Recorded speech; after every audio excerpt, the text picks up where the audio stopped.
আছেন দেশের সবচেয়ে বড় অনলাইন শিক্ষাদান প্রতিষ্ঠান 10 মিনিট স্কুলের প্রতিষ্ঠাতা আয়মান সাদিক ও তার স্ত্রী মুনজেরিনো। আন্দোলনকারীদের পক্ষে সোমবার নিজেদের ব্যক্তিগত ফেসবুক অ্যাকাউন্টে স্ট্যাটাস দেন তারা।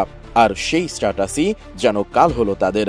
আন্দোলনের পক্ষে স্ট্যাটাস দিয়ে 5 কোটি টাকা বিনিয়োগ হারালো তাদের প্রতিষ্ঠান 10 মিনিট স্কুল। মঙ্গলবার বেলা 11টায় 10 মিনিট স্কুলের জন্য 5 কোটি টাকার বিনিয়োগ প্রস্তাব বাতিল করার বিষয়টি জানিয়েছেন ডাক, টেলিযোগাযোগ ও তথ্য প্রযুক্তি প্রতিমন্ত্রী জোনায়েদ আহমেদ পলক। তিনি ফেসবুকে স্ট্যাটাস দিয়ে জানান, 10 মিনিট স্কুলের জন্য 5 কোটি টাকার বিনিয়োগ প্রস্তাব স্টার্টআপ বাংলাদেশ লিমিটেডের পক্ষ থেকে বাতিল করা হলো। স্কুলের জন্য 5 কোটি টাকার যে বিনিয়োগ প্রস্তাব ছিল সেটা আজকে সকালে আমরা বাতিল করেছি। আমাদের আসলে চুক্তি থাকে যে আমরা সেখানে বিনিয়োগ করি কিংবা না